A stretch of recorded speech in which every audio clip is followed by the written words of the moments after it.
Well, good morning and welcome back. The sun's shining, so looks like we could be in for a nice day today. Although the last night we did have a little bit of frost and the early potatoes was up, so as a precaution last night I put a bit of fleece over the top, as I'll just show you. Turn you around and show you.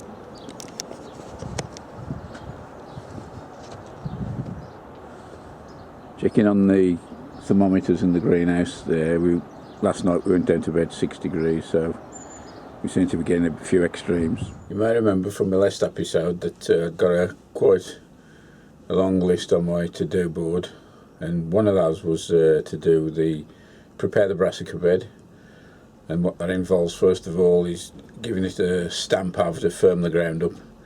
What I do then, I produce holes with the bulb planter, and initially I know you pure organic gardeners are going to cringe, but to try and battle the club root, what a lot of us do now, we use a chemical called Militox to use the diluted rate, and by watering the planting area we found that does ward off the club root. However, our friends at the EU have once again stepped in and looks as though they've took that off the market. So although I did lime the beds quite heavily around the winter time, I will be dusting the holes and before I plant the veg out again, but they're not quite ready yet. But however, I do like to prepare the holes a couple of weeks before I do plant out.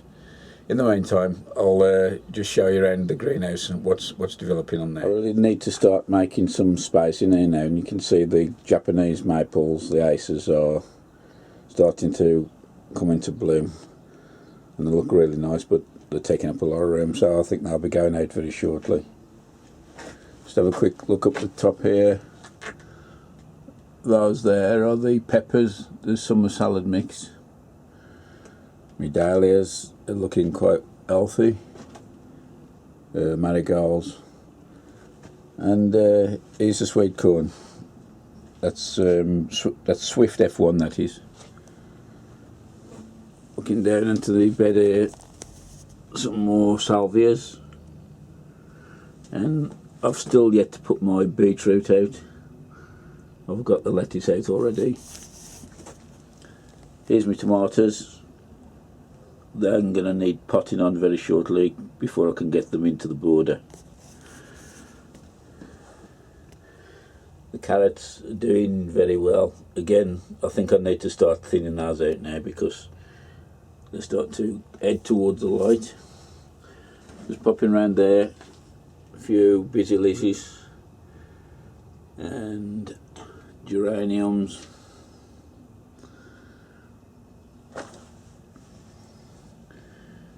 These are a few red baron onions that I've got ready to go out, and also they have 4 tumbling tom tomatoes.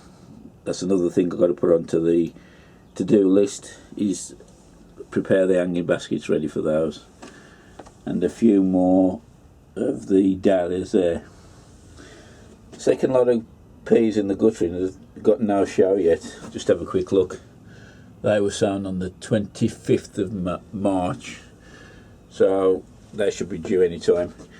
Looking here on the cauliflowers there, I've had a bit of scorch on the leaves here with a few days we had of the hot sunshine, and so if I draw back now you can see I've fitted a bit more net curtain on the outside to try and provide a bit more shading.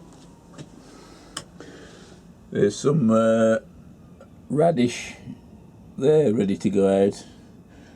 Another pack of spring onions. The ones outside are doing quite well now.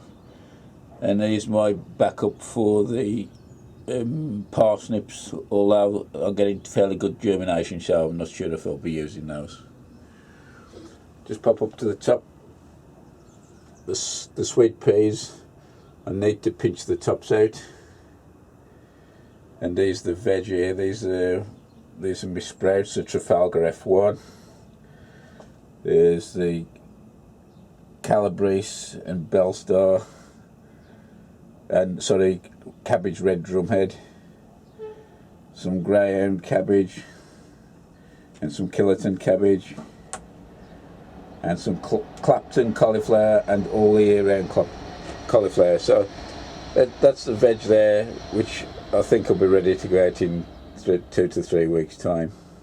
It's coming on now. Some more geraniums, and there's the sunflowers. They're actually streaming away now, so I'm not sure whether to pot them onto the bigger pots. And finally, a quick look around there is the second sowing of the runner beans. They're gradually starting to wake up, so we'll just keep our eye on those.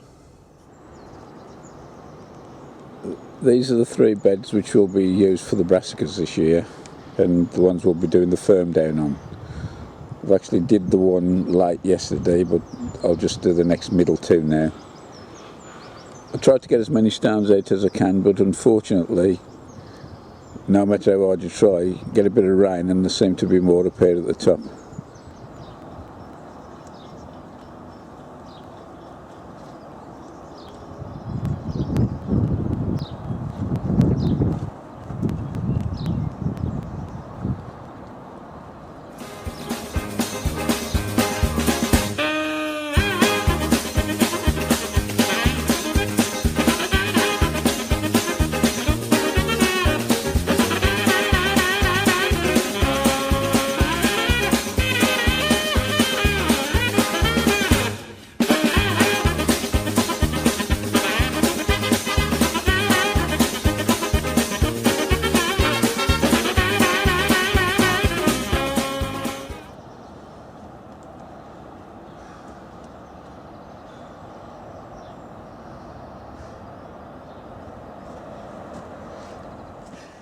That's 3 beds now, all firmed down, and what I'm going to do now is actually undo a bit of the work I've just done by scarifying just the top inch to let a bit of air in. Now the tool I use now for this is one of the favourite ones I've got, and it's a 5-prong cultivator, as you can see here. The guy I bought it off tells me it's 80 plus years old. I think it's got an ash handle, and it's really a pleasure to use.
I'm in the garden greenhouse now, and it's boiling hot in here. Just have a quick look at the thermometer. I'll just pop you around, and it's 42.2 degrees. Just breathe here. When I bought this greenhouse, there was a few optional extras I could buy. One of them was a set of garden shades. It was quite expensive when I bought them, but because my greenhouse gets the sun from more or less 11 o'clock till it goes down, I thought it'd be a worthwhile investment. The greenhouse itself is made by a company called Rhino, and I can recommend the greenhouses. They're not cheap, but the quality we can build is really good, and it's all single sheet glass, no overlaps, and it's 4mm tough, and it's quite thick glass as well. Okay, I'm going to put the shades on now.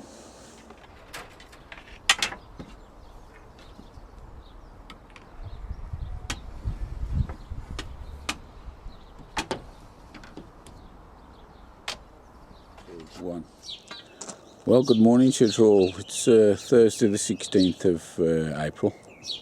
It is April? Yeah, it is, yeah. And it's a bit of a wake-up call this morning after the glorious 2 days we've had of sunshine. It feels a bit parky this morning. It's around about 10 degrees, and I've had to don on what we'd call around here the os blanket. But I'll just show you a quick tour around the plot of what's happening. Well, there's the first sighting of me parsnips. I've just come up the tip varieties tender and true. I must say the germination has been quite good, so I've got these under glass, by the way. I've just lifted the glass off to do a bit of filming. That's where the parsnips are, and I just lift the covers off to give them a little drink and back under. I do prop the ends up to get the air in, a bit of airflow, but that's about it. Although I didn't show you how me sowing the actual parsnips, I just bored a hole in. I think Jim's going to do a demo, but basically I just bored a hole, go down about a foot deep, go around in a big circle like that. I'll get some compost, sieve it, put it in there to about 1 inch of the top, sow the seed on top. Then I'll mix some seed with vermiculite, put that on the top, give it a water in, and that's it. I find that the vermiculite actually marks a spot roughly where the parsnips are going to be, but eventually it does get washed into the soil. The carrots in the water tank, they're sweet candle varieties, and they were sown on the 10th of March, and I've just thinned them out, and I'm quite happy with the way they've germinated. You can just see in the tank there.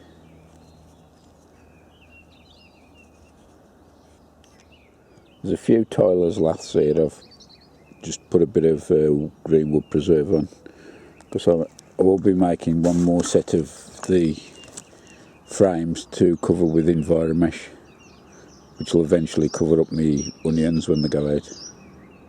The Japanese overwintering onions are thickening up now, so they seem to be doing nice. And just have a quick look inside the spring onions. There we go, they're a white Lisbon, which is doing good. Back up here, these are the shallots,